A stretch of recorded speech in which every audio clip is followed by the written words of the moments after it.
Excellent. Thank you, Andy. So I won't dwell on this talk for too long. I don't want to keep everyone away from their lunch. Before I begin, I'll also just like to acknowledge the traditional owners and custodians of the lands we're meeting on today, and also extend that acknowledgement to more than 40 different First Nations groups across the Murray-Darling Basin. And I'll stand next to the microphones. I'm going to talk briefly today about MDBA's commitment that was part of the packages of works relevant to the Upper Murrumbidgee, which is a commitment to include a hydrologic indicator site for the Upper Murrumbidgee. Please bear with me while I try and talk through some of the water management jargon that's involved, but basically I'm just going to give a really quick overview of what is a hydrological indicator site and what are the kind of some of the flagship application of those indicators. I'll be around for lunch and later this afternoon for any questions that might come up. So firstly, I have a slide that just details how our site scale indicators relate to basin scale objectives. So the legislation that sets up the Murray-Darling Basin Authority and the Basin Plan is the Federal Water Act, which says a lot of things, but one of the key objectives is to protect and restore ecological values and ecosystem services. The Basin Plan is a subsidiary instrument of the Water Act that has another set of objectives. We often turn those into a tagline of a healthy, working, sustainable basin, but there is a relation between those two sets of objectives at a basin scale. At individual sites across the basin, we have information around the environmental assets that exist and also the ecological functions that the rivers support at any particular site.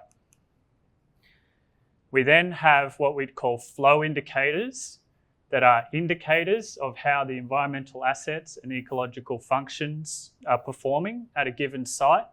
And then that relates back to our high-level basin scale objectives. So this is a very simplified version of sort of many hundreds of pages of documents that describe how the information in an individual site relates to the high-level objectives of the Water Act and of the Basin Plan.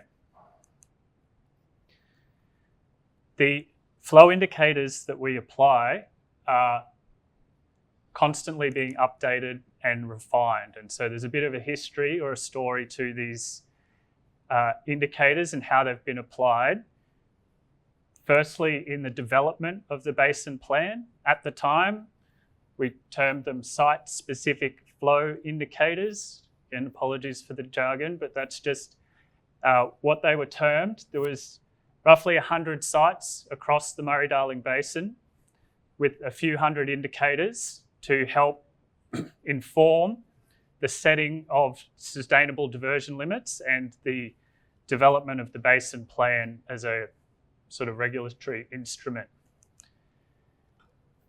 Since then, in each what we call water resource plan area, so across 20 odd different areas across the basin, each of those areas has what's called a long-term water plan. So the Upper Murrumbidgee in New South Wales has a long-term water plan, and the ACT also has a long-term water plan that will be coming out later next year, as I understand it. But where we used to have a couple of hundred indicators, now, thanks to the sort of extensive efforts of our colleagues in states and territories, we now have thousands of indicators across the basin.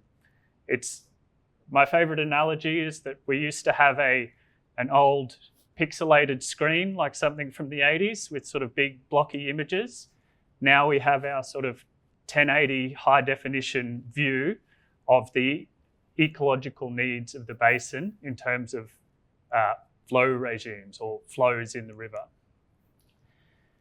These indicators will continue to get updated into the future. The basin plan is designed as an adaptive instrument. There's various cycles of new long-term watering plans, new indicators that will be developed. And so I'll just give you a quick snapshot of where we're at for this current second generation for the Upper Murrumbidgee. This is a nice, pretty slide that I should credit our New South Wales colleagues for the image, but these are sort of some of the key, what we would call attributes of a flow indicator. So for a certain site in the river, the flow indicator will describe a rate or a discharge. It might be QMEX in James's language, but it's the sort of the amount of flow going down the river that'll give you a certain height. The indicators also have a sort of timing component. It depends what season of the year those flows arrive in terms of how the ecology might respond. There's a duration component. So an example is for your overbank flows, often they'll need to be overbanked for a certain period of time to really wet the soil profile on the floodplain or to infiltrate into the sort of local alluvial groundwater systems. There's a frequency. So how often do these types of flows happen over a period of decades? Again, a bit of jargon for you here. Maximum inter-event period. That's just the gap between these events happening. So we know that dry spells are really influential on environmental conditions, so we consider the gaps. Also, we consider the relevant environmental or ecological objective. So each flow indicator may relate to many different parts of the ecosystem or components of the ecosystem. So in the diagram at the bottom here, you can see that an overbank flow will have an influence on the river channel itself, but also floodplains, connected wetlands, whereas a base flow will typically only relate to in-stream habitat and largely fish and the requirements of fish. Also ecosystem functions, but there's your whirlwind tour of what is a flow indicator. This is a map of the Upper Murrumbidgee out of the New South Wales, the Murrumbidgee Long-Term Water Plan. So you may recognise this landscape. As it's from the New South Wales plan, it has a little cutout where the river flows through the ACT, but that is also a very relevant part. The reason I've chosen this specific map is because it quite neatly highlights the river flow gauges in the region. So everywhere there's a yellow dot and a number, that code represents a gauge or an area where we have information about the flow rates. This particular gauge here is called Mitigang. This one's known as Lobbs Hole. This one's known as Mount Macdonald. These are the three different gauges where there is currently new flow indicators in development, both by our colleagues in New South Wales for the Mitigang near Cooma gauge, and then by the ACT government at the other two sites. So within the next sort of 6 to 12 months, the Upper Murrumbidgee will have 3 different hydrologic indicator sites. So we are planning to meet our commitment and do it 3 times, building on the work of our colleagues in the ACT and in New South Wales. How do we use those environmental flow indicators, or what are they for? So typically it's for an assessment of environmental outcomes under a scenario that we haven't observed. So for trying to understand what's happened historically, we can rely on monitoring programs and a lot of the science that is underway. But when we want to understand how things might play out in the future under a different climate or under different management arrangements, we need to rely more on our modelling, or what we call eco-hydrology analysis. But we always endeavour to bring together as many lines of evidence into those assessments as possible. So this list here is not exhaustive. Just because something's not on the list doesn't mean it won't be considered. But these are the major types of evidence that go into applying these flow indicators. So there's modelling of the river system, flows under different climatic conditions and different management arrangements. We consider the monitoring data that we do have available. That's highly relevant to understanding how ecosystems might respond to different flows. Wherever we can, and being cognizant of principles like free, prior and informed consent, also Indigenous intellectual and cultural property considerations. We really aspire to work with First Nations science and knowledge as much as possible, but that's an area where we need to tread carefully.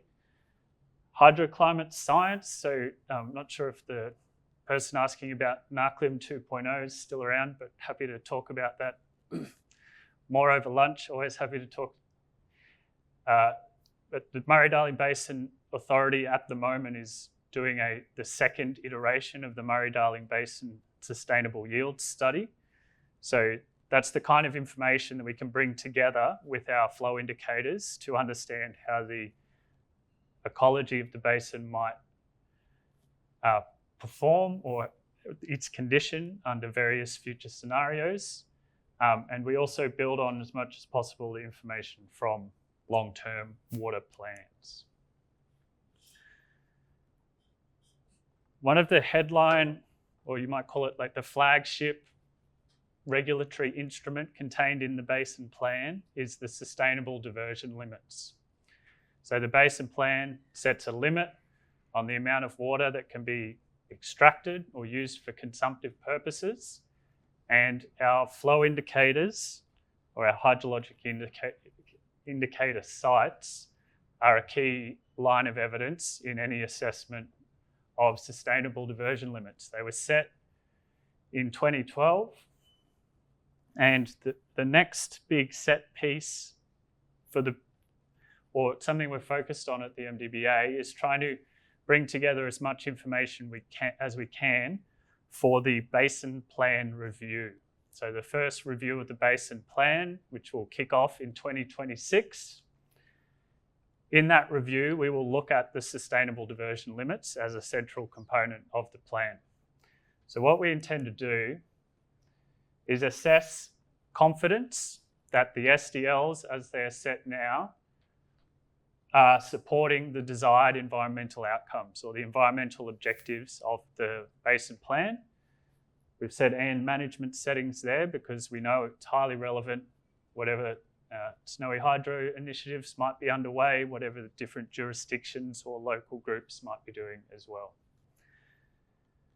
I have here with me, and I'm happy to show you, this is what we call our Basin Plan Review Early Insights paper that sets out the approach that the authority intends to take to reviewing the plan and the SDLs. Up on the slide is a small snippet. I'm happy to talk more over lunch or in more detail, but in a very broad sense, there's two outcomes from that initial assessment of are we confident that we're going to achieve the environmental outcomes that the plan has set, or the objectives. We might say things are looking pretty good, continue to monitor and implement the plan, or we might identify reasons that we have low confidence in environmental outcomes in a certain area. What the authority is committing to doing in January 2026 is to present to the community our sort of initial assessment of what those risks to environmental outcomes are, but not to jump straight into solutions or responses. So what we will do is consult to make sure that our understanding of the drivers of the risk to outcomes is consistent with the understanding of local communities. And we want to consult and discuss what options are available to respond in order to secure those environmental outcomes. So basin's a very big place, 1 million square kilometres. We have our bird's eye view, but we will never be able to understand a wetland or a particular reach of a river the way that stakeholders that live and work in that area understand it. And we're very cognizant that when it comes to local considerations, we are not the experts. So that's behind the thinking that what we will do at the beginning of 2026 is come out with our assessment of where environmental outcomes are at risk. And that's the beginning of a conversation with stakeholders. What do I mean when I say response options? That's another bit of water management jargon for you. So just as an example, there's emerging evidence across the basin in many areas that there are poor outcomes for native fish. This is even in some areas where we know that the river flows have been good. We're not getting the outcomes that we desire in terms of native fish.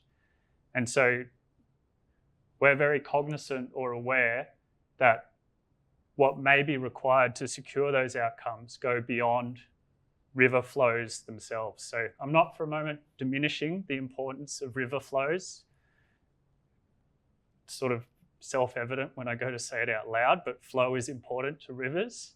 But there are also many other things that are important to the outcome. So just a few examples here: passage through barriers, pest control, constraints, the timing of flows separate to the volume, various bits of infrastructure, and then also broader land management. I just want to acknowledge that nearly everything up on the slide here is beyond the legislative remit of the Murray-Darling Basin Authority and the Murray-Darling Basin Plan. However, if we're interested in achieving outcomes, if we want healthy, sustainable native fish populations, we need to consider all these various management arrangements and how they interact with each other. So to instigate a response option would be something that would require partnerships, collaboration. The MDBA will not be coming out and proposing solutions to all the risks that we see in the Basin Plan Review. But I will stop there. Thank you very much. Happy to take any questions if we've got time now, or I'll be around all day. I have some of my staff here as well, so very happy to talk more.